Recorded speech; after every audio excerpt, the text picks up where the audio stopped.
continuación se va a celebrar la mesa coloquio Mantenimiento y Confiabilidad.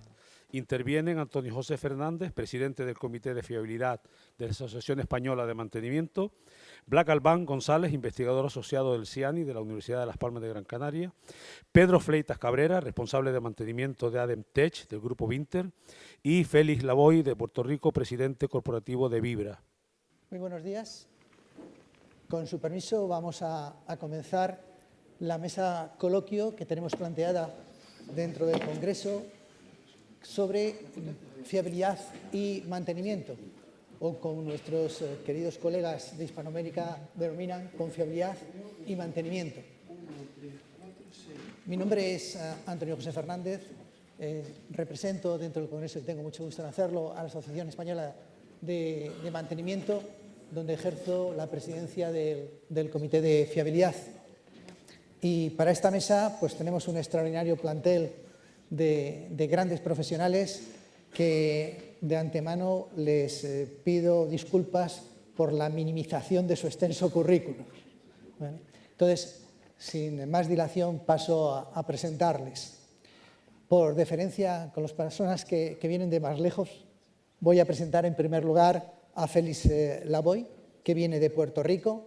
Es ingeniero con más de 35 años de experiencia en el campo del mantenimiento industrial y la confiabilidad. Ha ocupado diversas posiciones como ingeniero, gerente de proyectos, gerente de ventas, gerente de operaciones y consultor, entre otras muchas. Y ha desarrollado todos sus servicios profesionales en diferentes sectores industriales, entre los que destaco la reparación de motores eléctricos, la generación eléctrica, la industria farmacéutica, la industria petroquímica, la minería o la industria del acero.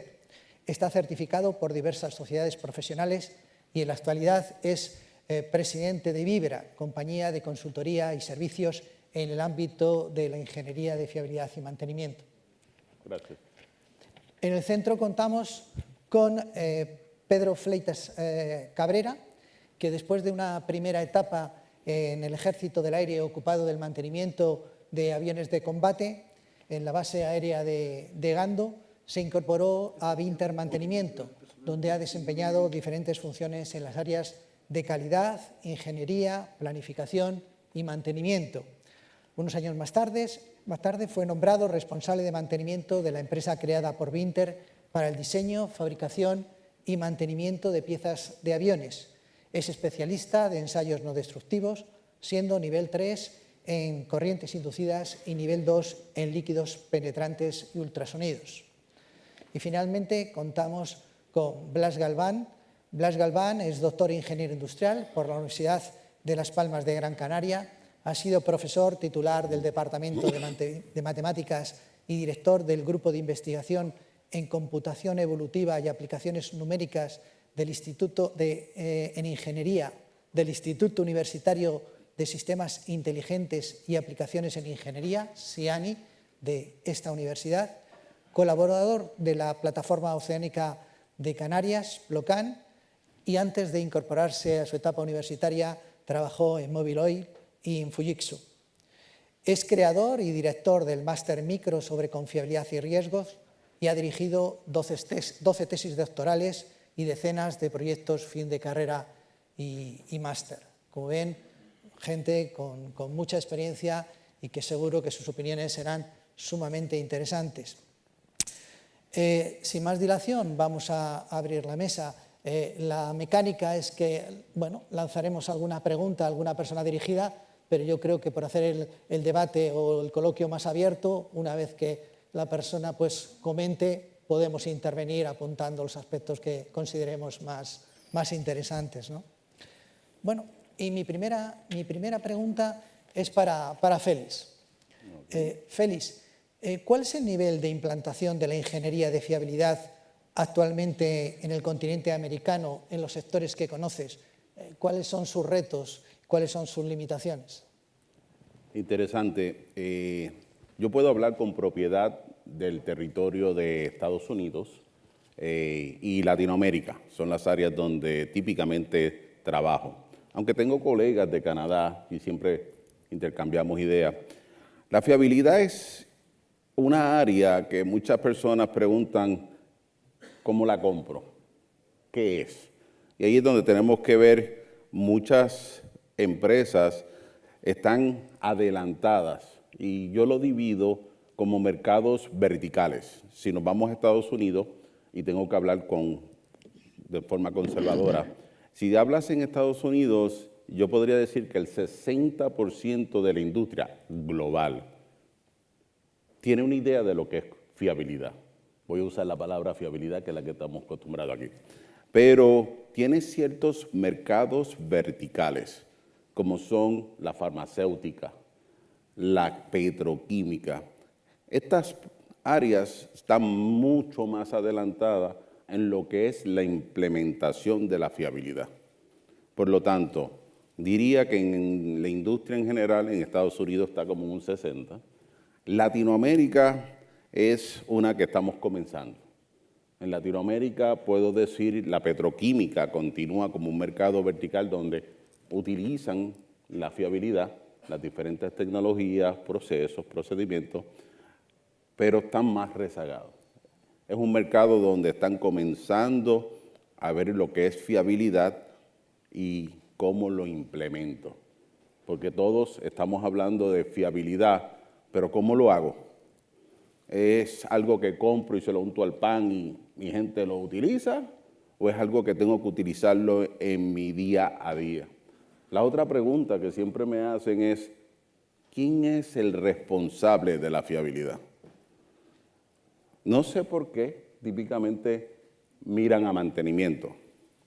Yo soy uno que aboga que fiabilidad no debe de estar bajo la sombrilla de mantenimiento. Porque cuando alguien de mantenimiento va a hablar de fiabilidad con operaciones, ¿es bienvenido? No. Por lo tanto, ahí es donde tenemos que verlo. Pero Latinoamérica es algo que está empezando, el mundo de fiabilidad. Muchas gracias, Félix. Blas, cuéntanos la misma perspectiva desde tu experiencia profesional España y Europa. Creo que hay grandes diferencias, no solo en Europa, no es lo mismo en el norte de Europa que en el sur de Europa, y también hay determinados tipos de industrias, como mencionaba Félix, en América, que están mucho más avanzados. Por supuesto, la aeronáutica, la militar en general, la nuclear, determinadas petroquímicas y algunos otros sectores como el del transporte ferroviario de alta velocidad, etcétera, etcétera, están mucho más avanzados que otros sectores. El aeronáutico, por supuesto, es emblemático en esta historia. De todas maneras, sigue habiendo mucho problema, sobre todo en lo que mencionaba Félix, de identificar la fiabilidad dentro del contexto del negocio que sea. Y el problema fundamental es que los gestores de las empresas no han sido formados para identificar la fiabilidad dentro de los modelos de negocio, para saber ubicarla de tal manera que pueda ser evaluada dentro del contexto global del negocio del que se trata. Y esa sigue siendo una asignatura pendiente en la mayoría de las industrias. En España en particular vamos con bastante más retraso en este tema, porque incluso las tareas de mantenimiento, ya se vio ayer en una de las presentaciones que estamos al 10% de predictivo todavía en conjunto, incluso las tareas de mantenimiento tienen mucho problema para ser vistas desde la perspectiva del modelo de negocio que se esté tratando. A los tres. Fiabilidad y mantenimiento como elemento competitivo. ¿Qué pensáis? ¿Hay que producir a coste, lo más barato posible? ¿Introduce una ventaja competitiva por la percepción del cliente de la calidad? ¿A mí? A todos. Mira, mantenimiento, por muchos años, en el pasado fuimos como el patito feo de la familia, el mal necesario. Y yo creo que fue nuestra culpa. Somos malos vendiéndonos. Y ahí es donde tenemos que entender, primero, que mantenimiento, su función principal no debe ser reparar. Si nosotros en mantenimiento pensamos en reparar, quiere decir que ya faltamos a nuestra función principal, que es mantener el equipo en operación. Y segundo, somos malos vendedores. Típicamente ven a mantenimiento como ese mal necesario porque es este hueco negro donde va mucho dinero y no vemos el retorno. En este caso, Carlos estuvo hablando de mantenimiento predictivo. Yo tengo cierta pasión porque fue donde nací en la industria. El mantenimiento predictivo tiene que venderse igual que todo el mundo. Tenemos que demostrarle a la gerencia cuál es el retorno de inversión. He llegado a la conclusión que nosotros los técnicos, cuando vamos a través de la preparatoria, lo menos cursos que tomamos es de economía. Y hoy en día la industria ha evolucionado a vamos a hacer más con menos. Por lo tanto, todos los que estamos en el mundo de ingeniería, mantenimiento, tenemos que saber cómo cuantificar nuestro retorno de inversión. Y ahí es donde yo siempre hablo con la industria, cómo tú lo que estás haciendo lo puedes cuantificar, demostrarle a la gerencia que estos 10.000 euros que tú me diste como inversión este año, el año que viene voy a producirte el doble o el triple. Y ahí es donde ha evolucionado lo que es mantenimiento. Cómo vemos esto como un negocio. Y ahí es donde tenemos uno de los grandes retos. Pedro, perdón. Quería comentar también que otra manera a veces de enfocarlo es intentar compararnos con el mercado, intentar ser un poco competitivo. A mí me gusta decir, por ejemplo, en el mantenimiento correctivo, pues mantenimiento de línea en el caso de una aeronave, mis cotas de puntualidad, ¿cómo están? Nuestras cotas de puntualidad, ¿cómo están con respecto a la competencia? De manera que le damos valor ahí. Y en el caso del mantenimiento, el predictivo, yo suelo decir que es el responsable de que cuando con el tiempo la compañía o la aerolínea decide dar de baja una aeronave, pues el mantenimiento preventivo es el responsable de dar valor a ese producto, con lo cual podemos volverlo a vender a un valor mayor que otras aerolíneas. Digamos, comparar siempre con la competencia es una forma de dar valor. Pedro, ¿qué dificultades reales, a qué problemas se enfrenta el mantenimiento en la empresa realmente? ¿Cuáles son las dificultades que tú ves para ejecutar el mantenimiento desde tu perspectiva? Las dificultades, a mí me gusta una lectura que es el Lean Management, donde hace un análisis del producto. Normalmente está enfocado a fabricación, pero muchos de sus aspectos son perfectamente válidos para el mantenimiento. Entonces define un concepto que es el waste, el desperdicio, y esa es la búsqueda del mantenimiento. O sea, ¿qué es aquello que en el momento de llevar a cabo, desarrollar el mantenimiento se considera un desperdicio? Entonces se listan perfectamente los conceptos de desperdicio. El transporte, transportar personas, transportar herramientas, utillajes, piezas. El inventario está más enfocado a fabricación, pero todos los mantenimientos llevan un almacén y un sobrestock siempre es un coste añadido. Los tiempos de espera, si tengo que esperar por un producto, si tengo que esperar por una herramienta, si tengo que esperar por una orden de ingeniería, eso es un derroche, un desperdicio. O sea, tenemos también el movimiento. O sea, si yo tengo que ir, un técnico tiene que ir aquí, allí, a por cualquier cosa. O sea, hay más conceptos, está la sobreproducción, está el mal uso, inadecuado uso del skill, de la habilidad de las personas. Si cojo a una persona con una habilidad excesivamente alta para hacer algo bastante más ínfimo. La idea es todo aquello que no aporta valor a una acción de mantenimiento, hay que intentar reducirlo al máximo. O sea, ¿dónde podemos trabajar aquí? Pues tenemos que trabajar en la preparación, la organización, la planificación de la acción de mantenimiento para que todo esté perfectamente preparado, planificado, organizado, establecido en secuencia, la secuencia correcta del paquete de trabajo, para que las personas que van a hacer el mantenimiento tenga la menor necesidad de alejarse de la inspección. Lo que quiero decir es un caso típico, es una persona va a hacer una tarea y, por lo que sea, no tiene una herramienta específica que no forma parte de su herramienta como, no sé, un ejemplo, una llave dinamométrica o cualquier cosa. Si esa persona tiene que ir a algún sitio a por ella, tiene que esperar en un mostrador, tiene que volver, todo eso al final lo está pagando el cliente y eso no aporta valor a la tarea. O sea, todo lo que sea trabajar en esos procesos de reduzcamos el desperdicio es una forma de... Ahí hemos visto los conceptos anteriores. Hemos visto movimiento, hemos visto tiempos de espera en el mostrador esperando a que se la entregue, hemos visto transporte, ¿de acuerdo? Y eso no aporta nada. Otro concepto sería la sobreproducción, por ejemplo. O sea, a la hora de definir un trabajo, hay una frase del Toyota Production System interesante que dice que todo trabajo debe ser de la mejor manera documentada, ¿no? En contenido, secuencia, tiempo y resultados. Si una persona tiene que llevar a cabo una tarea, especifiquémosla lo mejor posible de manera que no tenga que ir, que no haga más de lo necesario. O sea, las personas suelen, al final, cuando están integradas en la empresa, sentir como que lo que están haciendo forma parte de su profesión y de su trabajo.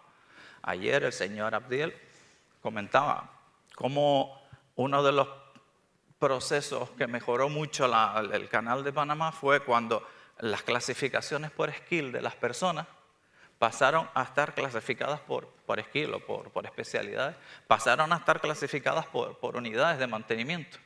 Entonces, en lugar de agrupar electricistas, lo que agruparon fue unidades. O sea, y la gente decía, nos comentaba que sentía eso como suyo y se identificaba y se esforzaba más con el mantenimiento de las cosas. Al final, ¿qué pasa? Que si no especificamos de manera clara la tendencia de una persona que es un gran profesional y se siente identificado con lo que hace, siempre quiere hacer un poco más. Pero normalmente ese poco más pertenece a otra fase del programa de mantenimiento, pertenece a otra tarea, con lo cual estamos haciendo lo que antes llamábamos como waste, una sobreproducción. O sea, eso sería otro desperdicio. Lo que quiero decir es, todo lo que podamos invertir antes en planificación, organización, secuencia, recursos, o sea, eso es un ahorro. Muy bien. Hemos hablado de la tecnología esta mañana como elemento habilitante para conseguir eficiencia de la explotación.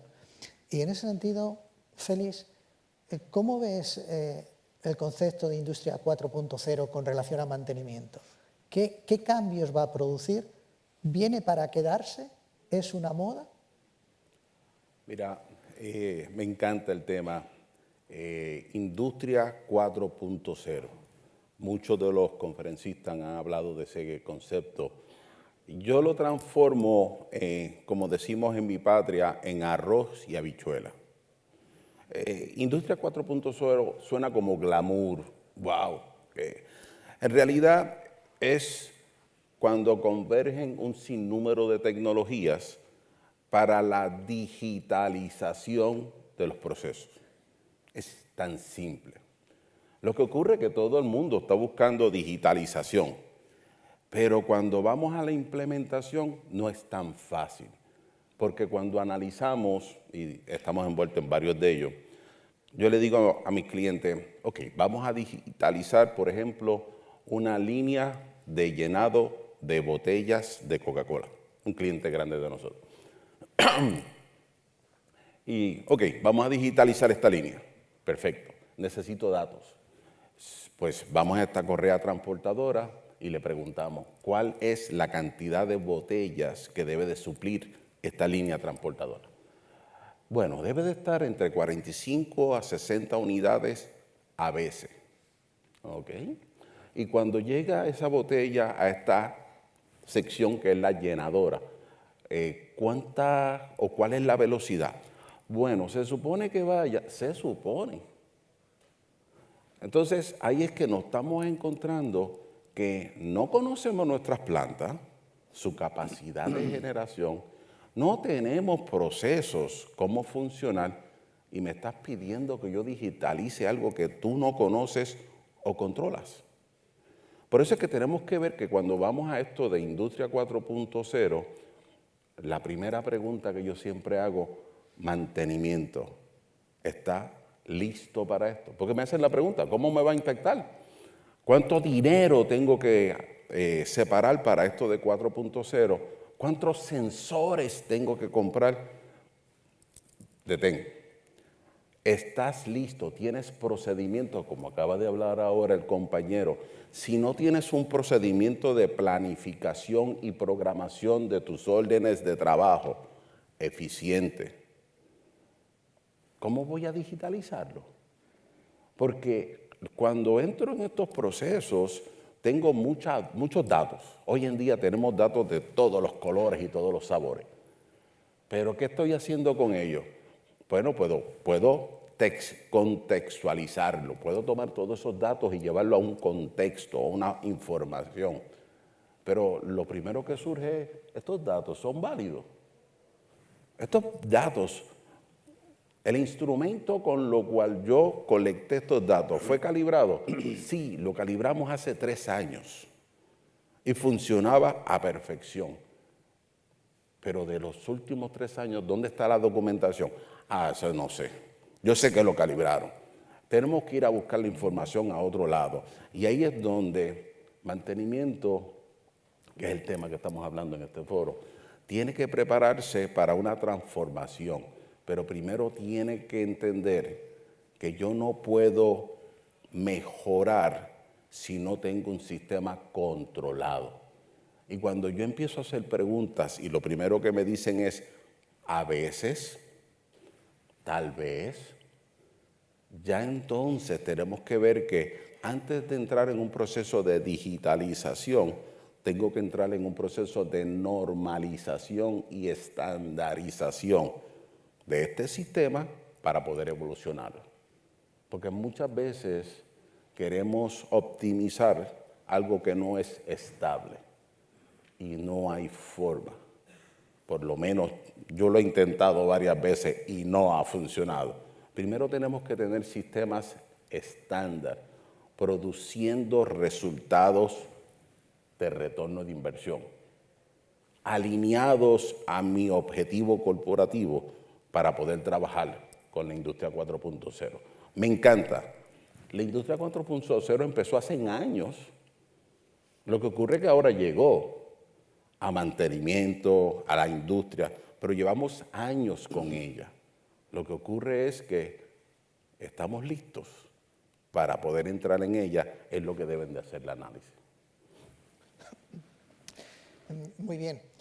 El desarrollo de la sensórica, la nanotecnología, la vuelta a las matemáticas, nos está llevando a que de alguna manera se diferencie entre mantenimiento basado en condición y mantenimiento predictivo, porque vamos a tener una capacidad de pronóstico.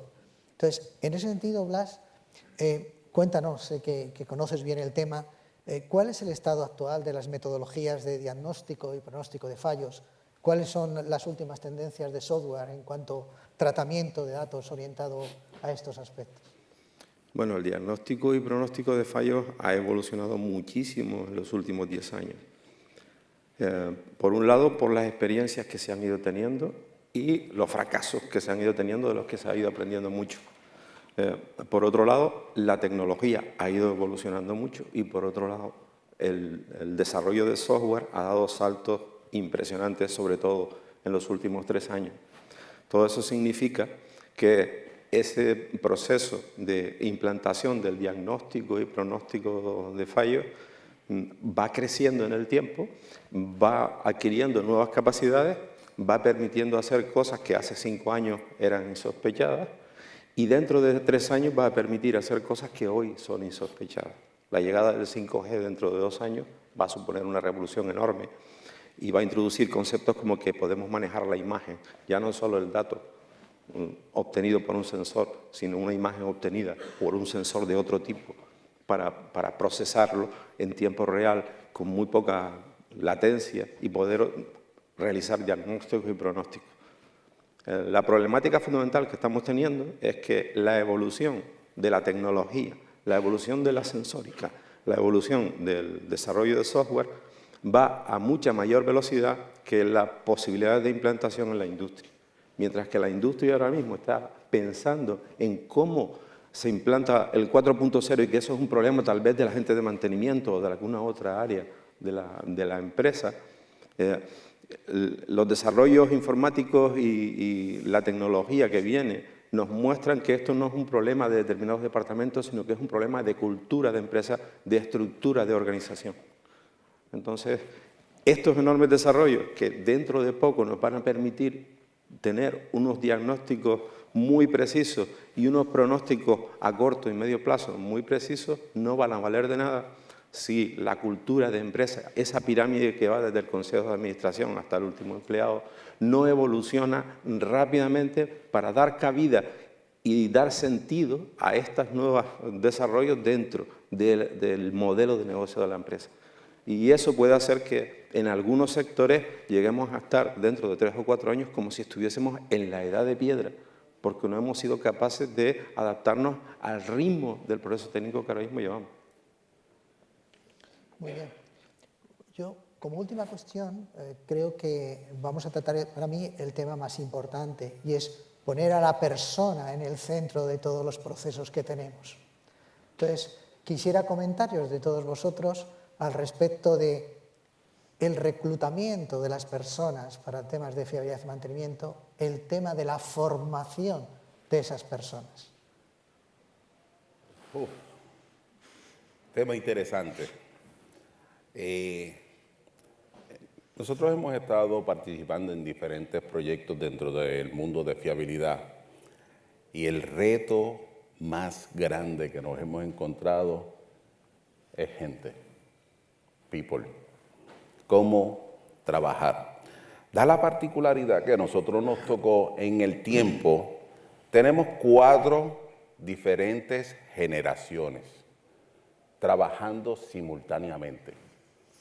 Los baby boomers, los millennials, los X, los Y, Z, todos estamos trabajando al mismo tiempo en el mismo lugar. Tenemos diferentes motivaciones. Lo que me motiva a un baby boomer no es lo que va a motivar a un millennial. Los intereses. Antes los baby boomers trabajábamos 30, 40 años en el mismo lugar. Hoy en día los millennials trabajar 3 años en el mismo lugar está retrasado. Por lo tanto, tenemos que buscar la cualificación de las posiciones, identificar cuáles son los requisitos de esa posición, alinear eso a unas capacidades individuales. Hoy en día tenemos que trabajar para realizar esta función, estos son los requisitos y esta es la educación que tengo. Es uno de los retos más grandes, trabajar con la gente. ¿Cómo ubico? Aquí es donde entra mantenimiento, y me encantó la presentación de Abdiel. Nosotros típicamente tenemos la idea de inventar la rueda. Yo no sé por qué los técnicos queremos siempre inventar la rueda. La rueda la inventaron. Nosotros debemos ser este agente que vaya a recursos humanos. Si yo tengo un departamento de recursos humanos, ¿por qué yo no me siento con ellos y les digo, yo necesito este personal con estos requisitos, con estas cualificaciones? Nosotros en mantenimiento no nos sentamos con el departamento de compra, la eterna pelea que tengo con compra. Ellos compran lo que les da la gana, nunca me dan lo que yo quiero. Y yo siempre le pregunto, ¿fuiste donde ellos y los educaste? ¿Le explicaste qué es lo que tú quieres? Ay, no me van a entender. Oye, estamos en un mundo donde todo son transacciones. Yo necesito, tú necesitas. Hoy en día somos comerciantes, por eso es que mantenimiento evolucionó. No era aquel Tarzán con una liana moviéndose de un lugar de la planta, resolviendo en otro lugar de la planta. No, hoy en día los líderes tenemos que ver cómo logro un objetivo a través de otros. Muchas gracias. Pedro, ¿es una dificultad contar con personal capacitado? ¿Contar? ¿Personal capacitado para hacer el mantenimiento? entendido. si es una dificultad contar con personal capacitado en mantenimiento. No, por Dios, para nada. No. A ver, como hablaba antes el compañero, la tecnología evoluciona constantemente, los sensores evolucionan a pasos agigantados. Mi hobby es la electrónica, a veces compro sensores que como no los use me quedan obsoletos en poco tiempo. O sea, lo tenía claro cuando lo comentaba. Y lo que creo que debemos entender es la persona, al final, es la mayor diferencia entre una empresa y otra. Los sensores, el programa en condición, el programa, una oficina de planificación, cualquier cosa que montemos, ordenadores, el resultado es la persona. El resto lo tienen todas las compañías. Es cuestión de invertir o no invertir.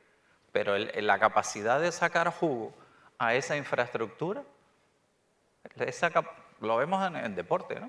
¿Cuántas veces vemos una competición entre dos equipos y uno de mejor nivel gana al otro? O sea, ese esfuerzo, ese sacrificio, no por tener a la mejor persona, vas a obtener lo mejor. La cuestión es la capacidad de integrar a las personas, de que se sientan identificadas con la empresa, de que sean capaces de trabajar en equipo y de dar lo mejor de sí. Yo creo que el mantenimiento, a diferencia de otras cuestiones, es trabajo en equipo. Y eso, sin una integración del equipo humano, no va a tener fruto. Conoces esta universidad y conoces muchas otras. ¿Cómo lo enfoca la universidad toda esta temática? ¡Wow! Me duele en el alma decirlo, pero demasiado lento para el tiempo en el que vivimos. O sea, los procesos de formación que tenemos en nuestras universidades ahora mismo son a 3, 5 años y están enfocados a crear un currículum, a decirte por escrito qué sabes. Y hoy en día eso no es suficiente. Necesitas añadir al qué sabes el qué sabes hacer ahora.